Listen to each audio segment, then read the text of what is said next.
Dear students, मैं doctor Monika Dungarwal आज आपसे पॉलीसेकेराइड्स के बारे में बात करने जा रही हूँ।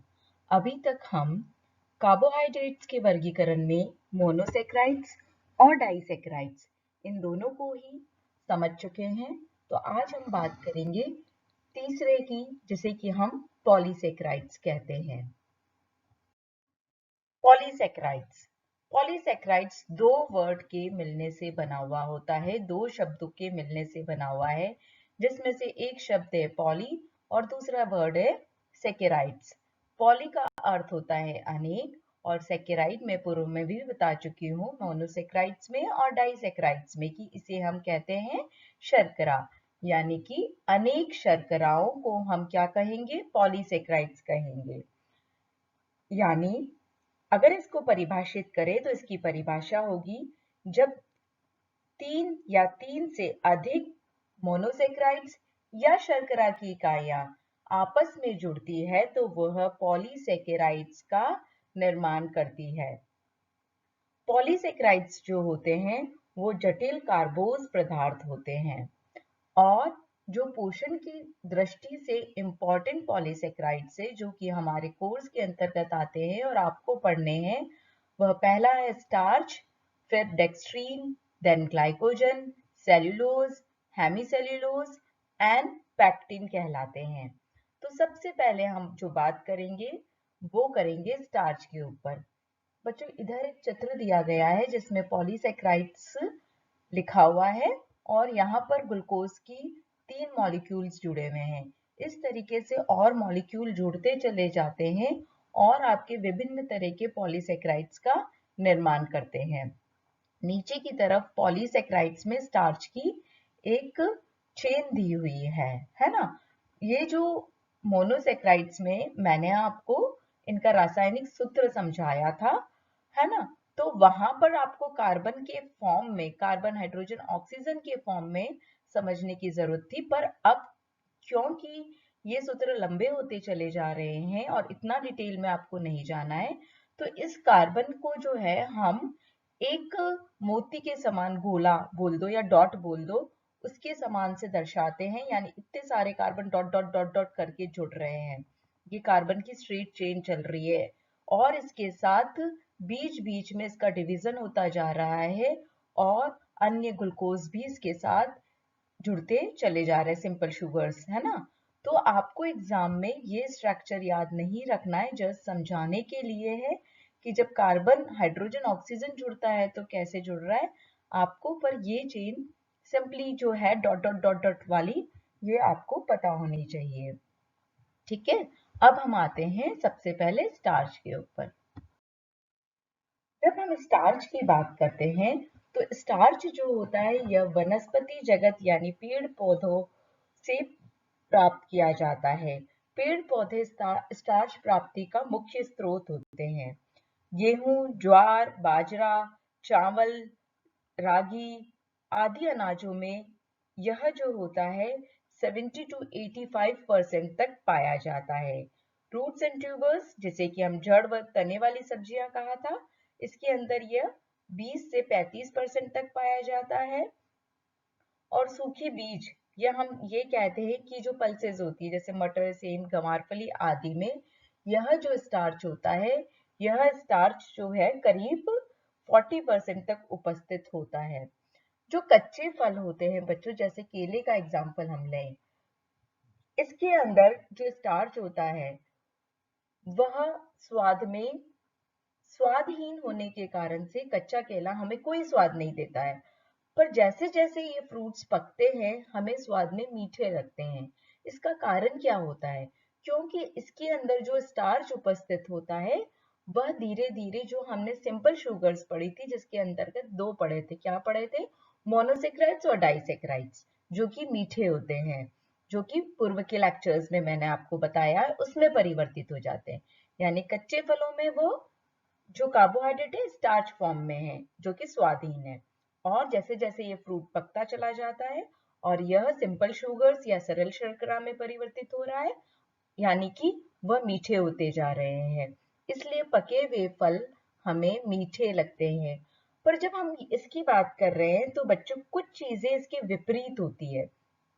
जैसे आप जो हरे चने खाते हैं, है ना, जैसे लीवे भी बोलते हैं, या भुट्टे खाते हैं, कच्चे भुट्टे, है ना, ये दो चीजें, और साथ में हरे मटर भी होते हैं, ये इसके उल्टे एग्जाम्पल्स हैं। जब ये कच्चे हैं, है ना, तो उस समय पर इसके अंदर कार्बोहाइड्रेट सिंपल शुगर्स के फॉर्म में उपस्थित थे, जो कि पकने के साथ साथ, जैसे मटर सूखता है, भुट्टा सूखता है, साथ ही में आपके हरे चने सूख जाते हैं, और फिर हम इनको काम में लेते हैं, तो ये सिंपल शुगर्स जो है धीरे धीरे स्टार्च में कन्वर्ट हो जाती है और इनकी मिठास में कमी आ जाती है। अब हम स्टार्च की विशेषताओं या गुणों की बात करेंगे। सिंपल शुगर्स हमने कहा था जल में, ठंडे जल में घुलनशील होती है, पर स्टार्च जो होता है वो ठंडे जल में घुलनशील नहीं होता है।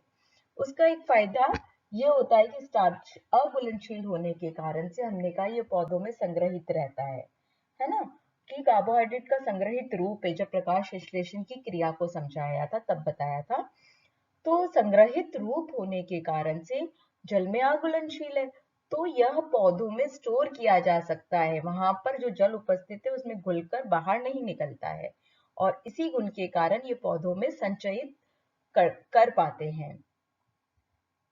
ये ठंडे जल में तो अघुलनशील होता है, परंतु स्टार्च जो होता है गर्म पानी में घुलनशील होते हैं, उबलते हुए जल में घुलनशील होते हैं, और यह पानी को अवशोषित कर लेते हैं, उसके भीतर आत्मसात कर लेते हैं और फूल जाते हैं। और जैसे जैसे इसको और पकाते हैं तो ये जो स्टार्च होते हैं इनकी दीवारें फटने लग जाती है, और ये कोलाइडल गोल बना देते हैं, और इसे ही हमने पूर्व में जिलेटिनीकरण कहा था। जब कुकिंग मेथड्स पढ़ा था, जब सीरियल्स पढ़ा था, तब बात आई थी, इसे ही हम इंग्लिश में जिलेटिनाइजेशन या हिंदी में जिलेटिनीकरण कहते हैं। इसके उदाहरण के रूप में मैंने आपको पूर्व में भी, जैसे कॉर्न स्टार्च यानी मक्की का स्टार्च जो बाजार में एज इट इज मिलता है, या कस्टर्ड पाउडर जो कि कॉर्न स्टार्च से ही फ्लेवर्ड होके बन रहा है, या फिर जब सिंपल सा एग्जांपल मैं आपको बताऊं बच्चों, आप कढ़ी बनाते तो बेसन के अंदर का स्टार्च भी जब आप छाछ में बेसन डालते हो तो उसको गाढ़ा करने का काम करता है। दूसरा जो होता है स्टार्च, क्योंकि सिंपल ग्लूकोज से बना हुआ है तो इसका पाचन भी आराम से हो जाता है। इसके अलावा ये स्वादहीन होते हैं, श्वेत पाउडर के रूप में बाजार में मिलते हैं, जैसे कॉर्न स्टार्च कस्टर्ड पाउडर आप खरीद के लाते हो। इसके अंदर शर्कराओं की कई सारी इकाइयां उपस्थित होती है, या हम कह दें कि मोनोसेक्राइड्स की कई सारी इकाइयां उपस्थित होती है। इसके कारण से इनका अनुभार भी अधिक होता है। अगर इनका सामान्य सूत्र हम देखते हैं बच्चों, तो वो होता है C6H10O5, और इसको एक ब्रैकेट में लिख दिया है और बाहर N है। तो ये चीज मैंने आपको पहले भी समझा चुकी हूँ। डाइसेक्राइड्स में, मोनोसेक्राइड्स में हमने कहा था सूत्र होता है C6H12 और O6, पर जब दो अणु आपस में जुड़ते हैं C6H12O6 के, तो क्या होता है, पानी का एक मॉलिक्यूल बाहर निकल जाता है, यानी H2O, यानी हाइड्रोजन के दो एटम बाहर निकले, यानी 12 में से 2 गया तो 10 आ गया, और O यानी एक निकला तो 6 में से एक माइनस किया तो 5 आ गया। और यहाँ n का मतलब होता है बच्चों कि कोई भी संख्या हो सकती है, n is equal two numbers, है ना, तो दो से अधिक कोई भी नंबर हो सकता है, 3 हो, 4 हो, 5 हो, और कई बार तो ये 10-10 हजार तक भी होते हैं। तो ये कोई भी नंबर हो सकता है, इसलिए इसका फॉर्मूला हम लिखते हैं C6H10O5 bracket close and then n। अब ये जो स्टार्च होता है मुख्यतः दो चीजों से मिलकर बना हुआ होता है, एक होता है एमाइलोज, दूसरा होता है एमाइलोपेक्टिन। ठीक है, एमाइलोज जो है वो यहाँ पे इस चित्र में समझाया हुआ है, उसके नीचे एमाइलोपेक्टिन समझाया हुआ है। दोनों के अंदर केवल इतना सा डिफरेंस है, अमाइलोज जो है ग्लूकोज ग्लूकोज ग्लूकोज की एक सीधी चेन जुड़ी हुई है, इसमें कहीं भी बीच बीच में सब डिवीजन नहीं आ रहे हैं, वापस से विभक्त नहीं हो रहा है। अगर ग्लूकोज की सीधे अणु एक साथ जुड़ते चले जाएंगे तो उसे एमाइलोज कहेंगे, और एमाइलोपेक्टिन में जो है ये चेन बीच बीच में से विभक्त हो सकती है, आगे फर्दर इसका डिवीजन हो सकता है। तो ऐसी जो विभक्त श्रृंखला होती है उसे एमाइलोपेक्टिन कहा जाता है। यहाँ पर मैंने पहले भी कहा था पहली स्लाइड में कि आपको कार्बन, हाइड्रोजन, ऑक्सीजन इन तीनों के अकॉर्डिंग इसके फॉर्मूले याद नहीं करने हैं, इसलिए ये सिंपल डायग्राम के वे में समझाया गया है। स्टार्च जो होता है जब हम इसे खाते हैं तो इसका हमारे शरीर में पाचन होता है। तो कैसे ये शरीर में पाचित होता है वही यहाँ पर समझाया गया है कि जब हम सबसे पहले खाते हैं तो कुक्ड स्टार्च, पका हुआ स्टार्च, मतलब पकी हुई सब्जियों में, अनाजों में, दालों में जो स्टार्च होता है, हमारे मुंह में टाइलिन नामक एंजाइम पाया जाता है।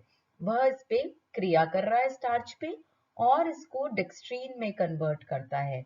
अब ये भोजन जो है हमारे मुंह से आमाशय में आता है और आमाशय में जो है इसका कोई पाचन नहीं हो रहा है और आगे जाके वो छोटी आंत में आता है। छोटी आंत में जब अग्नाशयिक रस आके मिलते हैं तो उसमें एंजाइम उपस्थित होता है एमाइलेज, जो कि स्टार्च पे क्रिया करता है। भले वो कुक्ड है जिसका पाचन मुंह में नहीं हुआ है या अनकुक्ड स्टार्च है, सभी पे ये क्रिया करेगा और उस स्टार्च को डेक्स्ट्रीन में बदलेगा।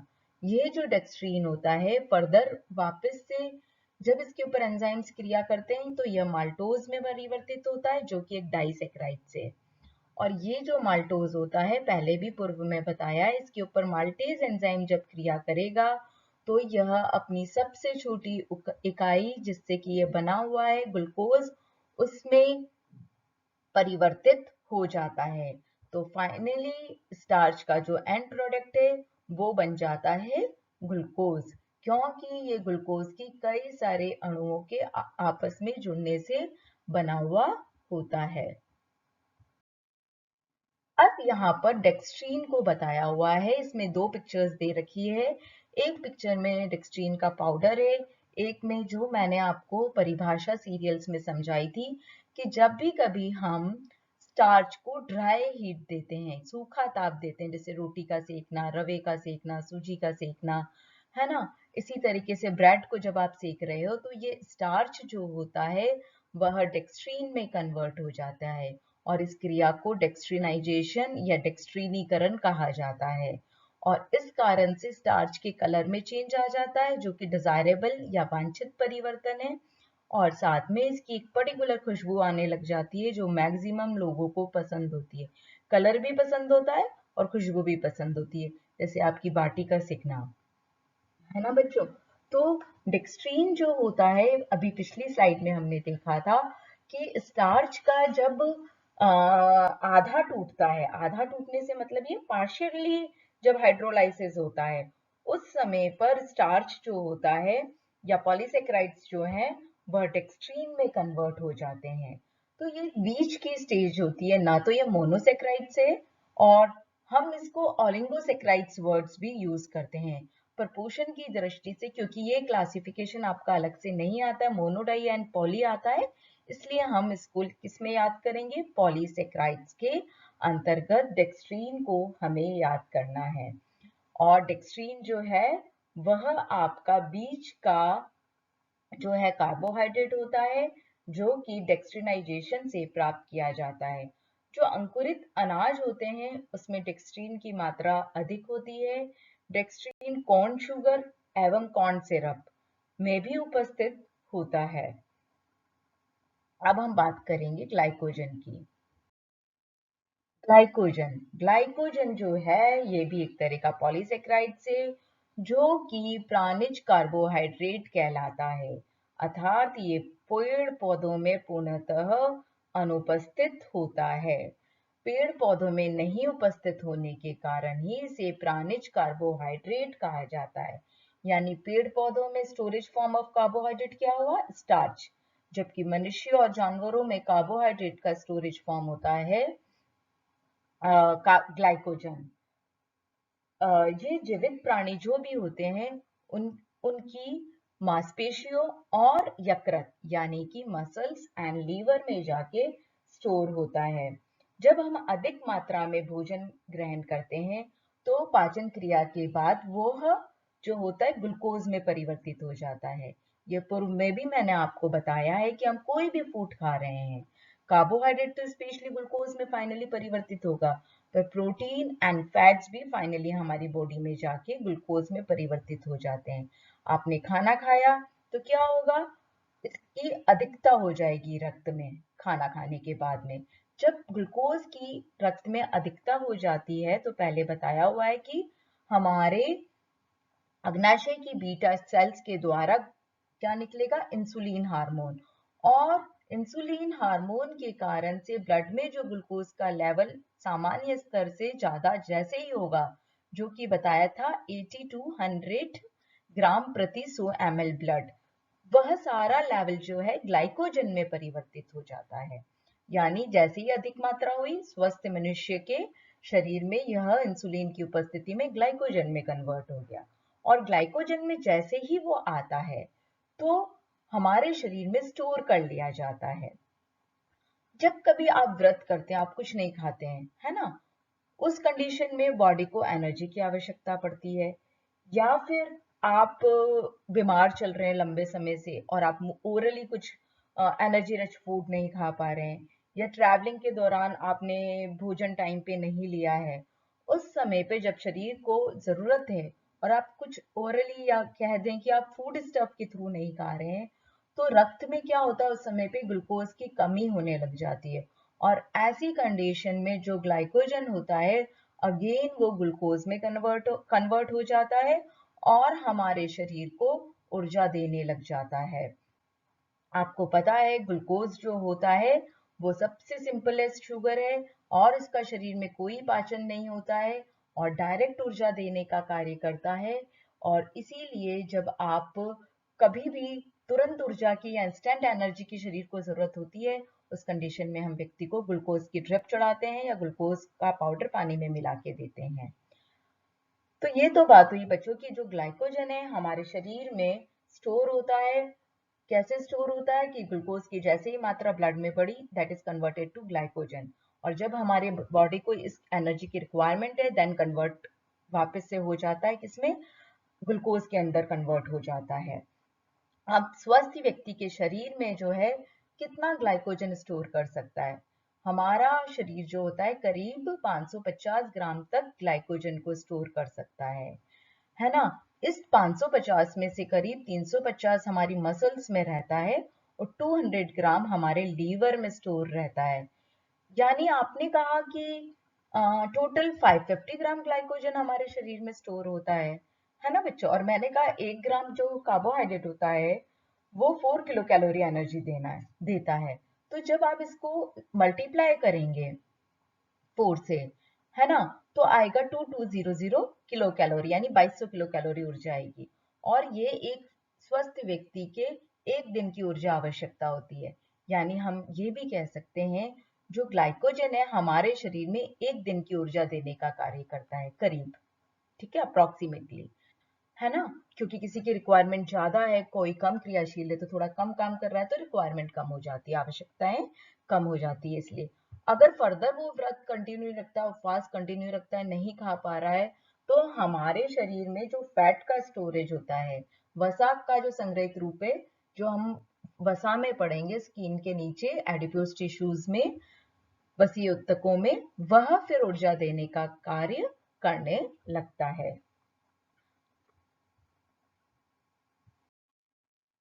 यहाँ पर इस ग्लूकोज मेटाबॉलिज्म को पिक्चराइजेशन के थ्रू समझाया हुआ है बच्चों, कि हमने स्टार्च फॉर्म में खाया या जो नॉन वेजिटेरियन है उन्होंने ग्लाइकोजन फॉर्म में खाया, आपने भली डाइसेक्राइड्स फॉर्म में खाया कार्बोहाइड्रेट का, या मोनोसेक्राइड फॉर्म में खाया, आप किसी भी फॉर्म में इनटेक कर सकते हैं, है ना। तो वो हमारे शरीर में गया, जब वो हमारे स्मॉल इंटेस्टाइन में गया, इस जगह क्या है आपकी, आप फिजियोलॉजी में फर्स्ट ईयर में पढ़ चुके हैं कि यहाँ पर हमारी स्मॉल इंटेस्टाइन है, वहां पर जब जाएगा तो ये जो सारी चीजें हैं किसमें कन्वर्ट हो जाएगी, ग्लूकोज में, यानी कि फ्री ग्लूकोज बन गया और इसी को शरीर में सब तरफ डिस्ट्रीब्यूट किया जाएगा, यानी ब्लड में आ गया है ना, और इसको यूटिलाइज किया जाएगा। पर जैसे ही ब्लड में अगर इसका लेवल ज्यादा बढ़ गया है तो यह अगेन जो होता है हमारे एक ग्रीन एरो जा रहा है लीवर की तरफ जो कि हमारे लेफ्ट साइड में होता है ना। तो उसमें जाके स्टोर हो रहा है या फिर ये हमारी मसल्स में जाके स्टोर हो रहा है। तो इस चित्र में यही चीज समझाई हुई है बच्चों की हमने इनटेक किया, 4 सोर्सेज के थ्रू आया, देन उसका डिस्ट्रीब्यूशन यूटिलाइजेशन हुआ, डिस्ट्रीब्यूशन हुआ, और जो इसकी स्टोरेज फॉर्म ऑफ ग्लाइकोजन है वह हमारे लीवर में और हमारे मसल्स में जाके स्टोर हो गई। जब भी हमें इसकी जरूरत होगी हम इसको वापस से ग्लूकोज में कन्वर्ट करेंगे और काम में ले लेंगे। अब हम बात कर रहे हैं सेल्यूलोज की। सेल्यूलोज भी जो होता है वो कई सारी ग्लूकोज की इकाइयां आपस में जुड़ने से बना हुआ होता है। इसमें ग्लूकोज के अणु सीधी श्रृंखला में भी जुड़े हुए होते हैं और शाखाओं वाली श्रृंखला में भी जुड़े हुए होते हैं। सेल्यूलोज को रेशे भी कहा जाता है। सेल्यूलोज जो होता है यह अनाज, दाल, फल, सब्जियों के छिलकों में रेशों के रूप में पाया जाता है। अगर हम देखते हैं कि कई सब्जियों को अगर समय पे नहीं तोड़ा जाता है तो वो कड़क हो जाती, बड़ी हो जाती है ना। उस समय पर इसके अंदर जो मोनोसेक्राइड्स एंड डाइसेक्राइड्स जो होते हैं वो भी पूर्ण रूप से इसमें कन्वर्ट होने लग जाते हैं और ये सब्जियां कड़ी हो जाती है और इसमें रेशे जो हैं स्पष्ट रूप से दिखाई भी देने लग जाते हैं। ये जो सेल्यूलोज होता है इसका हमारे शरीर में कोई पाचन नहीं होता है क्योंकि हमारे शरीर में सेल्यूलेज नामक एंजाइम नहीं पाया जाता है जो कि इसका पाचन कर पाए। तो फिर इस सेल्यूलोज को या रेशे को खाने से हमें क्या फायदा है जब ऊर्जा तो दे ही नहीं रहा है क्योंकि कार्बोहाइड्रेट का मेन फंक्शन है ऊर्जा देना। तो क्या महत्व है ये हमने आगे समझाया है। पहला दिया है क्रमाकुंचन गति प्रदान करना। क्रमाकुंचन गति से मतलब होता है बच्चों कि हमारी जो इंटेस्टाइन है, छोटी आंत बड़ी आंत, उनकी जो मांसपेशियां होती है उनको क्रियाशील रखने के लिए, उनके अंदर संकुचन एवं प्रसारण की गति को बनाए रखने के लिए ये जो क्रमाकुंचन की गति होती है ये बहुत जरूरी होती है, जिसके कारण से जो भी हमने खाया है वो आगे की तरफ बढ़ता है। अगर ये आगे की तरफ नहीं बढ़ेगा तो इसके ऊपर कोई भी चीज जो है क्रिया, फूड के ऊपर कोई भी चीज क्रिया नहीं कर पाएगी। यानी सेल्यूलोज या फाइबर जो है हमारी आंतों की मांसपेशियां जो है इनको क्रमाकुंचन की गति प्रदान करने का कार्य करता है। दूसरा है मल का परिमाण बढ़ाना। मल के परिमाण से मतलब होता है बच्चों की जो फाइबर्स होते हैं ये जब वाटर एब्जॉर्ब कर लेते हैं तो ये फूल जाते हैं। जब वाटर एब्जॉर्ब करेंगे रफेजेस या फाइबर्स तो इसका जब परिमाण बढ़ गया है उससे क्या होगा कि मल का परिमाण बढ़ा है तो यह मल जो होता है हमारे शरीर से आसानी से बाहर निकल जाता है। यानी कब्ज की जो प्रॉब्लम होती है उसको दूर करने का कार्य करता है। यानी कब्ज से पीड़ित रोगियों के लिए रफेज युक्त भोजन दवा की तरह से काम करता है। और इसीलिए जब कोई पीड़ित व्यक्ति होता है तो बाजार में जो रेडीमेड सेल्यूलोज के जो रासायनिक या केमिकल प्रोडक्ट्स आते हैं जो कि मिथाइल सेल्यूलोज के फॉर्म में होते हैं वो दिया जाता है। कैलोरी मूल्य शून्य होता है सेल्यूलोज का, ये बात मैंने अभी आपको बताई कि सेल्यूलोज के ऊपर कोई एंजाइम क्रिया नहीं करता है और क्योंकि इसके ऊपर सुक्रेज एंजाइम ही क्रिया करता है यह हमारे शरीर में निर्मित नहीं होता है तो हमें इससे ऊर्जा नहीं मिल पाती है। आपने देखा होगा गाय वगैरह तो सेल्यूलोज रिच चीजें ही खाते हैं और उनको ऊर्जा भी मिलती क्योंकि उनके शरीर में सेल्यूलेज नामक एंजाइम उपस्थित होता है, पर मानव शरीर में यह उपस्थित नहीं होता है। यानी कि ये ऊर्जा नहीं दे रहा है फिर भी ये हमारे लिए फायदेमंद है। वो इसलिए होता है क्योंकि इसका कैलोरी मूल्य 0 हो गया। आप सैलेड्स खा रहे हैं खूब सारा पर आपको ऊर्जा नहीं मिल रही है ना। तो जो मोटे व्यक्ति होते हैं उन मोटे व्यक्तियों के लिए यह जो कैलोरी मूल्य शून्य होना होता है ये काफी फायदेमंद होता है क्योंकि डाइटिंग के समय पर वो इससे अपना पेट तो भरते हैं, इससे सटाइटी वैल्यू तो फील करते हैं कि हाँ मेरा पेट भरा हुआ है, पर उनको ऊर्जा नहीं मिल पाती है इस वजह से। फिर नेक्स्ट है बीमारियों से बचना। ये कई सारी बीमारियों से बचाने का कार्य भी करता है जैसे कब्ज। अभी समझाया कि मल का परिमाण बढ़ाता है जिससे मल आसानी से बाहर निकल जाता है, क्योंकि इसमें एक गुण होता है कि वाटर को एब्जॉर्ब कर लेता है, यानी कब्ज की बीमारी को दूर करने का कार्य करता है। दूसरा लिखा है मैंने मोटापा, जो कि कैलोरी मूल्य शून्य होने का गुण होता है, कि कैलोरी मूल्य इसका 0 है, कोई ऊर्जा नहीं दे रहा, आप कितना भी खाएंगे आपको ऊर्जा नहीं मिलेगी, पर आपको पेट भरा हुआ है ये फीलिंग, यानी सैटिस्फाइड वैल्यू वाली फीलिंग आती है, तो आपको बार बार खाने की इच्छा नहीं होती है। थर्ड बीमारी दे रखी है मधुमेह और हृदय रोग। ये दोनों एक साथ इसलिए समझा रही हूँ कि जब हमारे शरीर में कुछ भी खा रहे हैं, आपका ब्लड के अंदर ग्लूकोज का लेवल बढ़ रहा है, क्योंकि फाइनली कुछ भी खा रहे हो वो ग्लूकोज में कन्वर्ट होता है। तो क्या होता है, अगर इसके साथ में फाइबर भी प्रेजेंट है बच्चों, तो ये जो होता है ये ब्लड में ग्लूकोज के लेवल को धीरे धीरे बढ़ने देता है, एक साथ नहीं बढ़ता है ना। यानी आप कॉम्प्लेक्स कार्बोहाइड्रेट जब भी खाते हैं तो हमारे ब्लड का लेवल एकदम से, ग्लूकोज लेवल एकदम से नहीं बढ़ेगा, जो कि अगर आप सिंपल शर्करा शक्कर खाते हो तो एकदम से बढ़ जाता है। तो जो मधुमेह के रोगी होते हैं उनके लिए ये चीज फायदेमंद होती है। दूसरा, हार्ट डिजीज में इसलिए इसी चीज को समझाया है कि फाइबर्स जो होते हैं वो ब्लड कोलेस्ट्रॉल लेवल को कंट्रोल करने का कार्य भी करते हैं, क्योंकि ये जो सारी चीजें होती है बच्चों आपस में कि एकदम से ब्लड ग्लूकोज लेवल नहीं बढ़ा, ब्लड कोलेस्ट्रॉल लेवल नहीं बढ़ा, ये सब आपस में इंटर रिलेटेड होती है। यानी सेल्यूलोज, कब्ज, मोटापा, मधुमेह, हृदय रोग, सभी में फाइबर होता है, यानी ये ऊर्जा नहीं दे रहा है, एज सच कोई फायदा नहीं है, पर इनडायरेक्टली हमें कई सारी बीमारियों से बचाने का कार्य करता है।